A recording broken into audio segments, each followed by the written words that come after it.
ታማ አልቅሳ ጮሃ ሆስፒታል ተዙሩ በቃ በዚህ ዙር እቺ ልጅ አተርፍም ተብላ በየወሩ በዚህ መንገድ የምታልፍ አንዲት እህታለች ሳይሆን አሉ በጣም ብዙ እህቶች አሉ። አሁን ነው አንቺ የምትፈሪው የምትሰጊው ልጅሽ ጠላቶች እንዳያገኙብሽ ብለሽ አይደለም የምትሰጊው። እኛ ደግሞ ልጅሽን ወስደን ለጠላት ነው የምንሰጠው አላት አላህ Subhanahu Wa Ta'ala። ይሄንን ትዕዛዝ ያዘዘው ለሙሳ አባት አይደለም፣ ለሙሳ እህትም አይደለም፣ ለሙሳ ወንድምም አይደለም፣ ለሙሳ እናት ለራሷን ያዘዛት። ከበዳት ምን ታድርግ? ከዛ ግን ምን አላት? ወዲያው ነው አላህ Subhanahu Wa Ta'ala ቆይቶ እንኳን አይደለም ወዲያው ምን አላት? ወላ ተኻፊ ወላ ተህዘኒ፣ አትፍሪ። የሆነ ነገር ያደርሱበታል ብለሽ አትፍሪ። ተለየኝ ብለሽም እንዳታዝኒ። በቃ ሄደ ብለሽ እንዳታዝኒ፣ ተለየኝ ብለሽ እንዳትከፊ። መከፋት ማዘን የሚባሉ ነገሮች በሙሉ ወደ አንቺ እንዳይመጣ አላት አላህ Subhanahu Wa Ta'ala። አብዛኞቹ ይሄንን ያውቁ፣ አብዛኞቹ ይሄንን መረዳት አልቻሉ። አላህ Subhanahu Wa Ta'ala ቃሉን እንደሚሞላ ሐዘንን በሰዎች ላይ እንደማይፈልግ ቃሉን የሚሞላ ጌታ መሆኑን አብዛኞቹ ያውቁ። አብዛኞቹ ይሄንን መረዳት አልቻሉም ብሎ አላህ Subhanahu Wa Ta'ala ይገልጻል።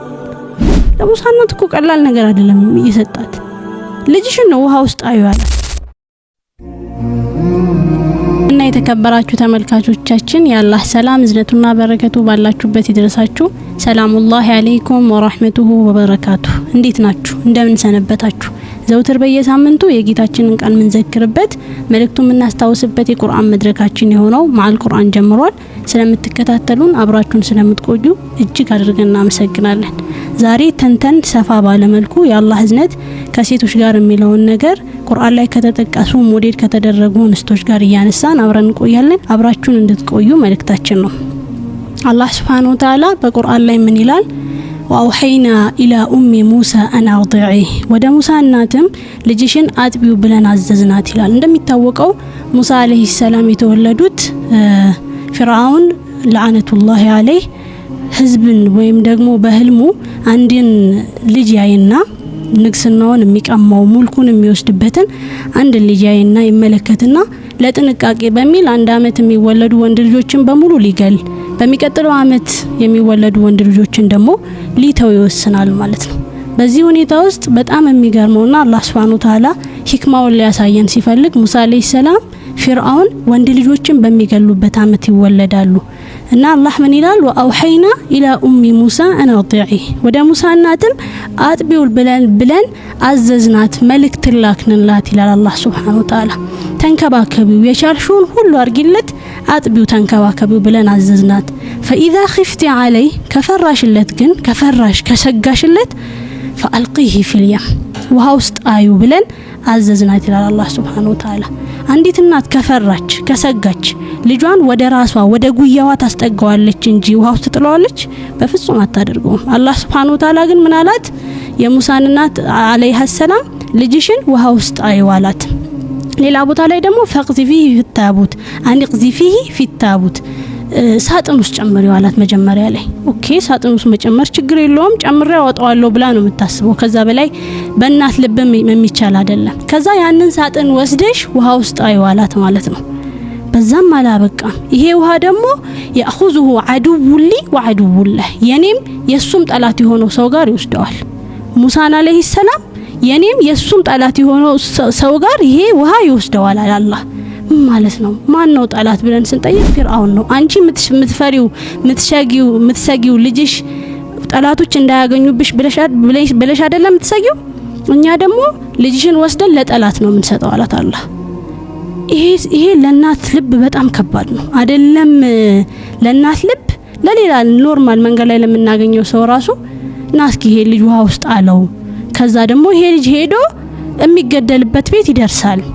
ብንለው እንዴት ነው የሚሆነው? እንዴት ነው አይመጣለትም እኮ አይደል? ለሰው ልጅ ጭንቅላት ይከብዳል። አላህ Subhanahu Wa Ta'ala ይሄንን ትዕዛዝ ያዘዘው ለሙሳ አባት አይደለም፣ ለሙሳ እህትም አይደለም፣ ለሙሳ ወንድምም አይደለም፣ ለሙሳ እናት ለራሷን ያዘዛት። ከበዳት ምን ታድርግ? ከዛ ግን ምን አላት? ወዲያው ነው አላህ Subhanahu Wa Ta'ala ቆይቶ እንኳን አይደለም ወዲያው ምን አላት? ወላ ተኻፊ ወላ ተህዘኒ፣ አትፍሪ። የሆነ ነገር ያደርሱበታል ብለሽ አትፍሪ። ተለየኝ ብለሽም እንዳታዝኒ። በቃ ሄደ ብለሽ እንዳታዝኒ፣ ተለየኝ ብለሽ እንዳትከፊ። መከፋት ማዘን የሚባሉ ነገሮች በሙሉ ወደ አንቺ እንዳይመጣ አላት አላህ Subhanahu Wa Ta'ala ከዛ ወዲያው ደግሞ ቃል ገባላት ኢና ራዱሁ ኢለይኪ ወጃኢሉሁ ሚነል ሙርሰሊን እኛ በርግጥ ወደ አንቺ እንመልሰዋለን ከዛ ደግሞ ከሩሱሎችን መካከል ከተወደዱ ሩሱሎችን መካከል እናደርገዋለን ስለዚህ እንዳትፈሪ እንዳታዝኒ እንዳትከፊ አድርጊ ያልንሽን ብቻ አድርጊ ከዛ የሚፈጠረውን ነገር በደንብ አድርጎ አስረዳት ማለት ነው ቺና ተጨነቀች ተጠበበች ከፍርሃቷም ጋር እየተንቀጠቀጠች ልጇን እንደወለደችው ነው ገና ያራስ ልጅ ናቸው ሙሳ አለይሂ ሰላም ያራስ ልጅ ሆነው እንደተባለችው ወስደው ውሃ ውስጥ አለቻቸው አላህ Subhanahu Wa Ta'ala በጣም እኔ ፐርሰናሊ ይሄ የቁርአን አያ በጣም ከሚገርማቸው ከሚደንቃቸው ሰዎች መካከል ነኝና ምን ይላታል ወአስበሐ ፉአዱ ኡሚ ሙሳ ፋሪጋ ነው የሚለው አላህ Subhanahu Wa Ta'ala የሙሳ ልብ እኮ የሙሳ እናት ልብ እኮ ባዶ ሆነ ብሎ ነው የሚገልጸው ምንድነው ባዶ መሆን ልብ ባዶ ሲሆን እንዴት ነው በቃ ባዶ ሆነ ከዚህ በፊት የነበሩ ነገሮችን ማሰብ አልቻለችም ወደፊት የሚመጡ ነገሮችን ማሰብ አልቻለችም እየተከናወነ ያለውን ነገር ማገናዘብ አልቻለችም አላህ Subhanahu Wa Ta'ala ምን አይነት ሁኔታ ላይ ነበረች ብላችሁ አትጠይቁ እሷን ትቶ የነበረችበትን ሁኔታ ትቶ ልቧን ነው አላህ ይነገረን ልቧን እዩትና የነበረችበት ሁኔታ ራሳችሁ ገምቱ እንዲሆና አላለም አላህ ግን ልቧን ልንገራችሁና እሷ የነበረችበት ሁኔታ ገምቱ እናንተ በቃ ልቧ ባዶ ሆነ ብሎ ገለጻት ወአስበሐ ፉአዱ ኡሚ ሙሳ ፋሪጋ የሙሳ እናት ልቧ ባዶ ሆነ ብሎ ይገልጻታል ከዛ እንካደት ለቱብዲ ቢሂ ለውላ አረበጥና على قلبها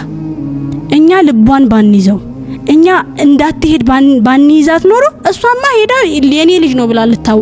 ልታጋልጠው ነበር ምንም ልትችል አልቻለችም ይሄ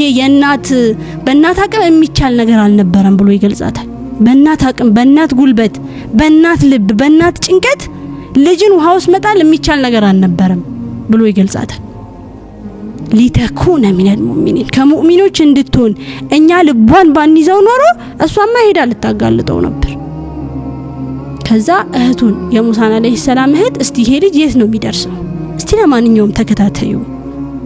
ጭንቀቷ አለቀቃት ትእዛዙ ከአላህ መሆኑንም ብታውቅ እናት ናትና ጭንቀቷ አለቀቃት እስቲ ተከታተዩ አለቻት ሄደች አየችው ቀጥ ብሎ ሄዶ የሙሳ የፊርዓውን ቤት ሲደርስ ቀጥ ብሎ ቆመ ይሄ ልጅ ቆመ የፊርዓውን ቤት ሲደርስ ተጉዞ ብቻውን ነው ሙሳ አለይሂ ሰላም ልጅ ሆነው ባራስነታቸው ካጠገባቸው ሰው የለም የሆነ ሰው እኮ ዋኝቶ ምናምን ነው የሆነ ቦታ የሚደርሰው አይደለም ለሳቸው ምንም አይነት አጋዥም ሰውም አልነበረም አላህ ራሱ ተንከባክቦ የፊርዓውን ቤት ጋር አደረሳቸው ከዛ የፊርዓውን ወታደሮች አዩትና ቤት አስገቡት ከዛ አላህ Subhanahu Wa Ta'ala እንደዚህ ብሎ ይገልጻል ቁረቱ አይኒ ሊ ወለክ ላ ተቅቱሉሁ عسى ان ينفعنا او نتخذه ولدا ለኔም ላንተም የአይናችን ማረፊያ ሊሆን ይከጀላል አትግደለው ባክ አትግደለው ይሄ ልጅ እንደ ልጅ እንይዘዋለን ወይ ደግሞ ይጠቅመን ይሆናል ምን ይታወቃል እባክህን አትግደለው ብላ የፊርዓውን ሚስት ፊርዓውንን ለመነችው እባክህ ብላ ለመነችው እንደሚታወቀው ነው ፊርዓውን ወንድ ልጆች በተወለዱ ቁጥር እያሳደደ ይገላል ቤቱ ድረስ ግን ሙሳ አለይሂ ሰላም ሲመጡ በሚስታቸው አማካኝነት በፊርዓውን ሚስት አማካኝነት ሙሳ አለይሂ ሰላም ሳይገላቸው ተዋቸው በቃ ሊያሳድጉ ሊንከባከቡ ተወሰኑ ሙሳ አለይሂ ሰላም የፊርዓውን ቤት ገቡ አላህ Subhanahu Wa Ta'ala ልክ እንዳለው የፊርዓውን ቤት ገቡ ህፃን ናቸው ገና ከዛ ማልቀስ ነው ይሄ ህፃን ያለቅሳል ይጮሃል ጡት መጥባት አለበት ከተማ ላይ አሉ የተባሉ አጥቢዎች በሙሉ ተሰብስበው መተው ሊያጠቡት ቢሞክሩ አልቻሉ አላህ Subhanahu Wa Ta'ala وحرمنا عليه المراضع ይላል እኛኮ በሙሳ ላይ ጡት የሚባል ነገር በቃ ከለከል ነው የትኛውም ሴት ከተማ ውስጥ አለ የተባለች አጥቢ መታ ልታጠባው ብትሞክር እምቢ አለ ከለከል ነው ሐራም አደረግንበት ከዛ እቺት የሙሳ አለይሂ ሰላም እህት እየተከታተለች ነው ነገሩን የት እንደሚገባ ምን እየሆነ እንዳለ አጥቢ እንደሚፈልጉ ምናምን ተረዳችና ቤት ገብታ ሙሳ የፊርዓውን ቤት ገባችና هل ادلكم على اهل بيت يكفلونه لكم ለናንተ ሊያሳድጉላችሁ የሚችሉ ቤተሰቦችን ልጠቁማችሁ እንዲያለቻቸው አህለን አሉ ወመርሐበን ደስተኞች ነን የት ነው ያሉት ጠቁሚን እስኪ አሏት ከዛ አላህ Subhanahu Wa Ta'ala ይገልጻል فرددناه الى امه كي تقر عينها እኛኮ ይሄን ልጅ ወደ እናቱ መለስ ነው ሙሳን ወደ እናቱ መለስ ነው ይላል ረሱል ሰለላሁ ዐለይሂ ወሰለም ሲገልጹ ምን ይላሉ ፀሐይ ወጣ ልክ ፀሐይ ስትወጣ የሙሳ እናት ቀኝ ጡቷን ከልጇ ላይ አስትታ ውሃ ውስጥ አልጣለችው ፀሐይ ሳይገባ አላህ ግራ ጡቷን ለልጇ ይሰጠላት ቢሆን እንጂ ያሉ ፈረደድናሁ ኢላ ኡሚሂ ከይ ተቀራ አይኗ ወደ እናቱ ይሄ ልጅ መለስ ነው አይኗ እንዲረጋ ከይ ተቀራ አይኗ ነው የሚለው የሆነ ነገር እንዲረጋ ተረጋግቶ የሆነ ነገር ላይ ስክን ብሎ እንዲቀመጥ መጀመሪያ እንትን ማለት አለበት መቸኮል አለመረጋጋት አለበት የሙሳ እናት አይኗ መረጋጋት አልቻለም ልጇን ውሃ ውስጥ ጥላ ያ ልጅ ደግሞ ጠላት ቤት ገብቶ ምንም አይነት እርጋታ ማግኘት አልቻለም አላህ Subhanahu Wa Ta'ala አለመርጋቱን የገለጸው መጨረሻ ላይ ነው ከይ ተቀራ አይኑሃ ብሎ ነው የገለጸው አይኗ እንዲረጋ ነው ልጇን ይመለስላት የመጀመሪያው ምክንያት ይሄ ነው አይኗ እንዲረጋ በልጇ ላይ አይኗ እንዲረጋ ልጇን መለስንላት ከዛ ላይ ደግሞ ምን ብሏት ነበር ወላ ተኻፊ ወላ ተሕዘኒ ብሏታል አይደል እንዳታዝኒ አትዘኛ አትፍሪ ብሏታል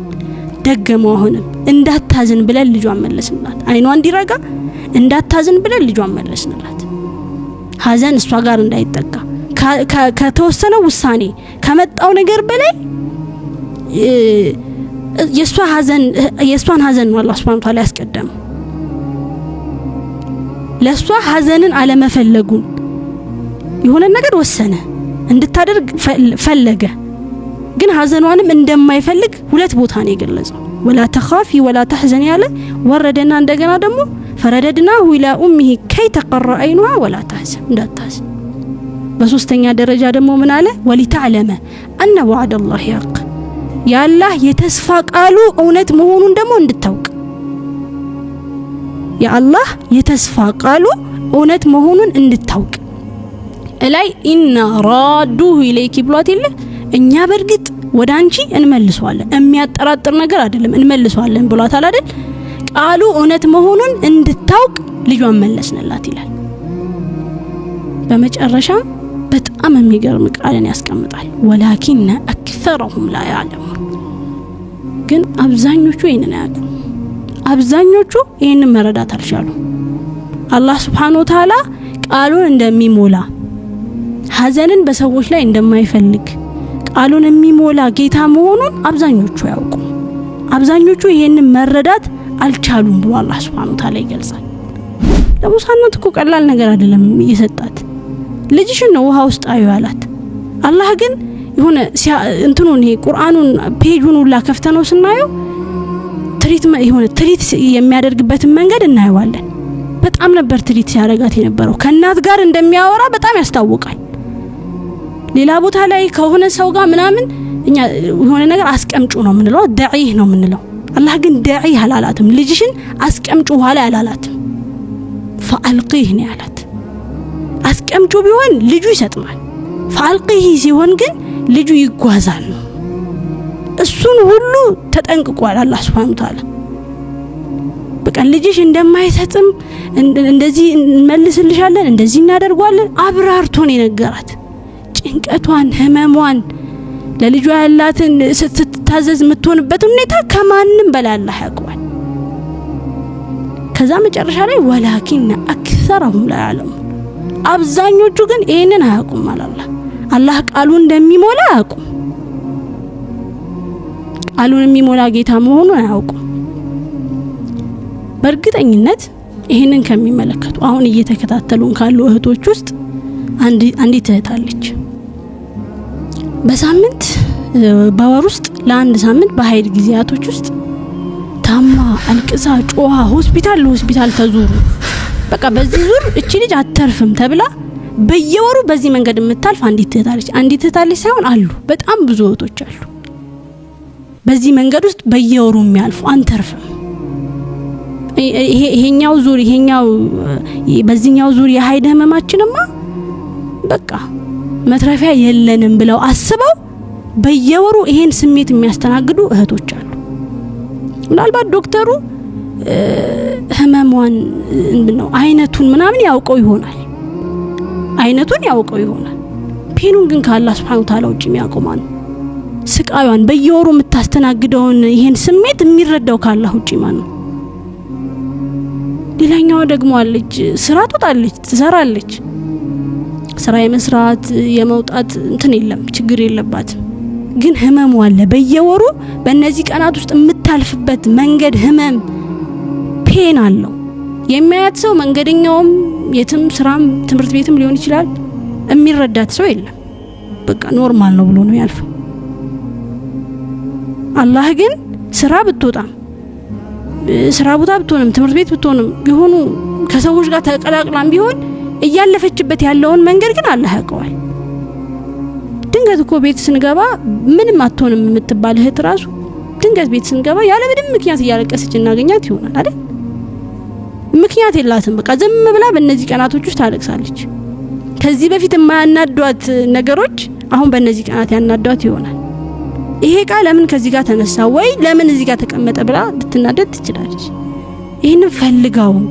የሆነ እንትን ብላው አስባበት ምናምን አይደለም እሷም ካለፈ በኋላ ምን ሆኜ ነው ብላ የምታስብበት ደረጃ ማለት ነው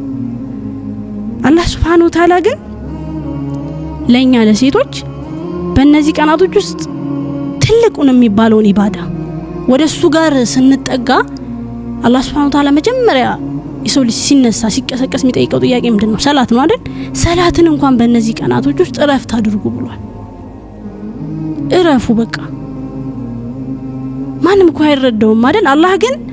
ልክ ሙሳ አለይሂ ሰላም ልጅሽን ጣዩ ብሎ እንዳዘዛት ከዛ በኋላ የሚመጣውን ጭንቀት እንደሚያውቀው ሁሉ ከሐዋ ጀምሮ ሴቶች ሁሉ የሚያልፉበትን መንገድ በደንብ ያውቀዋል እኔ ምናልባት እኔ የሚሰማኝን ስሜት በእነዚህ ቀናቶች ውስጥ አንዲት እህት አይሰማትም ይሆናል ለኔ ብቻ የተሰጠ ስለሆነ ወይ እሷ የሚሰማትን ስሜት እኔ አልረዳትም ለሷ ብቻ የተሰጠ ስለሆነ አላህ ግን የኔንም የሷንም የሁላችንንም ያውቃል ተራ በተራ በእያንዳንዱ ለዛ ነው አላህ Subhanahu Wa Ta'ala በቃ በእነዚህ ቀናቶች ውስጥ ሰላትን አትስከሩ እኛ ስናስበው ከሆነ ነገር የታገድን የተከለከለን ይመስለናል አላህ ግን ከዛ በላይ እዝነቱ አለበት ውስጡ ፍቅሩ አለበት ውስጡ حتى እንኳን ጾምን يريد الله بكم اليسر ولا يريد بكم العسر አላህ እኮ በእናንተ ላይ ገርን ነገር ይሻል ይላል አይደል ስለ ጾም ካነሳ በኋላ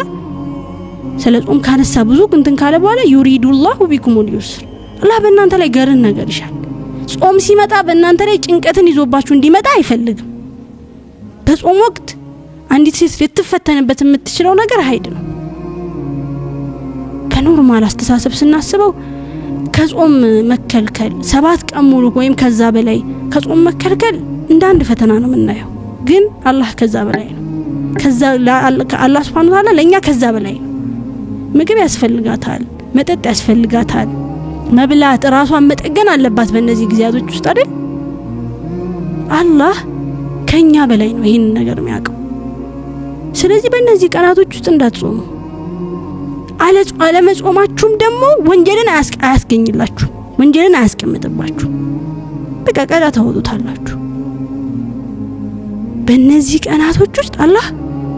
ويسألونك عن المحيض قل هو أذن ብሎን የገለጸው አስቸጋሪ ነው ብሎን የገለጸው ስለ ሀይድ ይጠይቁሃል አዘን ነው ብሎ አላህ Subhanahu Wa Ta'ala በቁርአን ላይ ግልጽ በሆነ መንገድ ያስቀመጠው ማንም እኮ ምን ማለት ሁሉ ምንም ቀደም ብያችኋለሁ ምንም አይነት ነገር የማይነካት ሴት ራሱ ድብርት ዲፕሬሽን ምናምን ነው ነገር ያጠቃታል አላህ ግን ይሄንን ጨምር ነው የሚያውቀው በምን አይነት መንገድ እንደምናልፍ ይረዳል እንቀጥል ስለ ከዛ እቺ ሴት ከፍ ብላ ደግሞ እናት ስትሆን አላህ Subhanahu Wa Ta'ala ይገልጻል አሁንም ይገልጻል ወወሰይና الانسان بوالديه احسانا الى الله Subhanahu Wa Ta'ala የሰው ልጅ በወላጆቹ ላይ መልካም እንዲውል አዘዝ ነው ሐመለትሁ ኡሙሁ ኩርሃ ይላል እናቱ ለ9 ወራት በችግር ውስጥ ሆና ወለደችው በችግር ውስጥ ሆና አረገዘችው ችግሯ ገና ከማርገዟ ይጀምራል ይላል አላህ Subhanahu Wa Ta'ala በምን አይነት መንገድ እንደምታልፍ ይሄ ፔኗን ምናምን ሳይናገር ገና እኮ ነው ገና ከማርገዟ ችግሯ ይጀምራል ይለናል ሳምንት በሌላ ቁርአናዊ ሐሳቦች እስክንመለስ የአላህ Subhanahu Wa Ta'ala አዝነት ከእናቶች ጋር ምን ይመስላል ከሴቶች ጋር ምን ይመስላል የሚለውን ፓርት ደግሞ ተንተን አድርገን እስከምናይ ድረስ እስከ ሳምንት መልካም ሳምንትን ተመኘው የዛሬ ቆይታችን ይህን ይመስል ነበር። ስለተከታተላችሁን አብራችሁን ስለቆያችሁ እጅግ አድርገን እናመሰግናለን። ወሰላሙ አለይኩም ወራህመቱላሂ ወበረካቱ።